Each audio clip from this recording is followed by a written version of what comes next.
Salam müəllimlər, hər vaxtınız xeyirli olsun.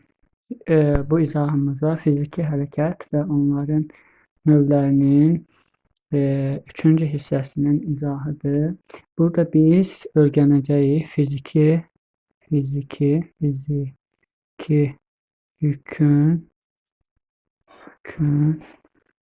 həcmi və intensivliyi.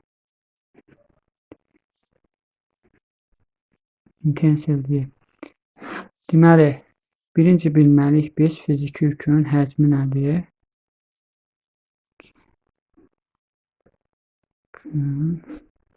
Həcmi.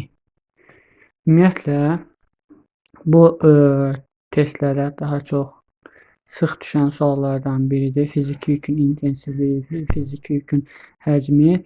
Biz burada bunları bir-birindən ayırd etməyi bacarmalıyıq. Həcm nədir, intensivlik nədir? Bunlar həddindən artıq bir-birinə oxşardır, amma izaha diqqətlə qulaq asaq, bir-birinin arasında oxşar olduğu qədər də fərqli cəhətlərini biz tapacağıq. İndi biz deyək fiziki yükün həcmi. Bilməliyik ki, fiziki yükün həcmi nədir? Məsəl üçün, deyək ki, məşqçi və ya müəllim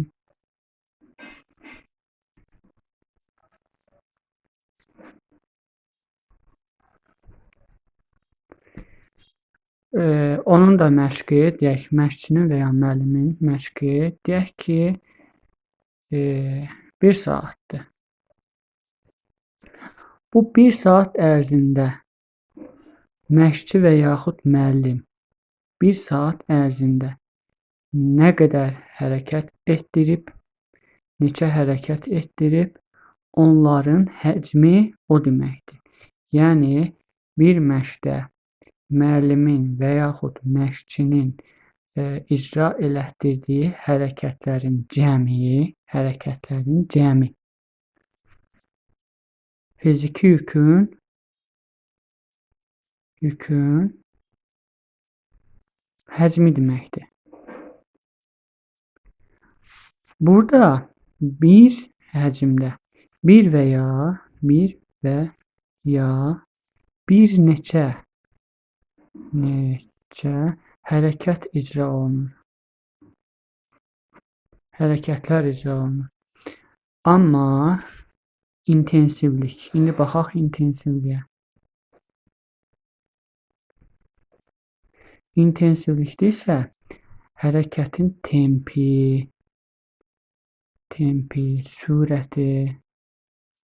sürəti nəzərdə tutulur. Məsəl üçün, intensivlikdə həcmdən fərqli olaraq bir neçə yox, bir hərəkət icra edilir.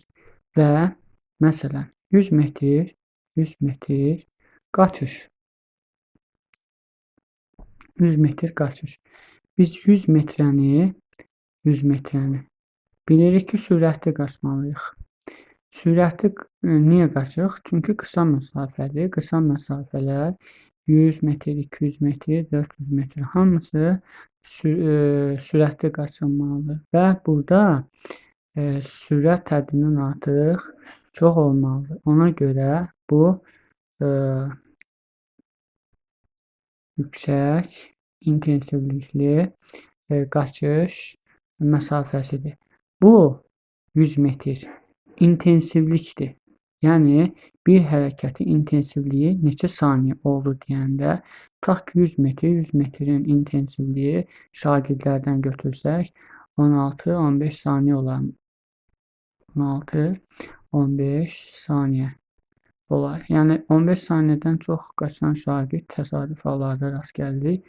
Amma 16-15 saniyədə bu 15-16 saniyə 100 metrəni bu intensivliklə qaçmış oldu.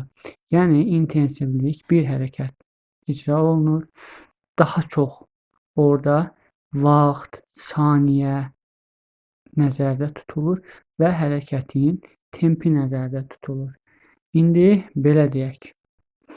Fiziki yükün intensivliyində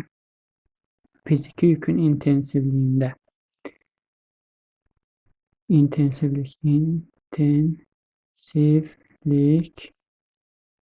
Bir də bu da həcm. Həcm.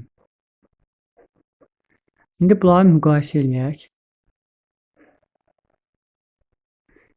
İntensivlik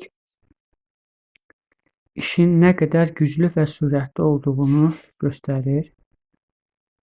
İşin nə qədər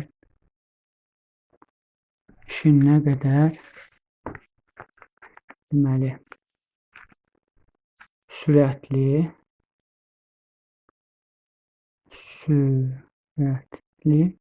və güclü olduğunu göstərir. Amma nə qədər güclü olduğunu göstərir. Amma həcm isə nə qədər uzun müddətdə olduğunu göstərir. Məsəl üçün, deyək ki, məşq 1 saat mı çəkdi? 1 saat mı çəkdi? 2 saat mı çəkdi? 2 saat mı çəkdi? Yəni, demək istədiyim budur ki, həcm bütün olunan məşqdə hərəkətlərin cəmidir.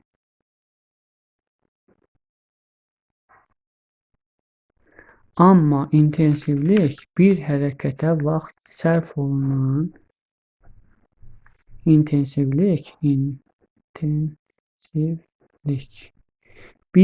hərəkətə sərf olunan zaman deməkdir. Əgər testdə sual düşsə ki, fiziki yükün həcmi, fiziki yükün intensivliyi nədir?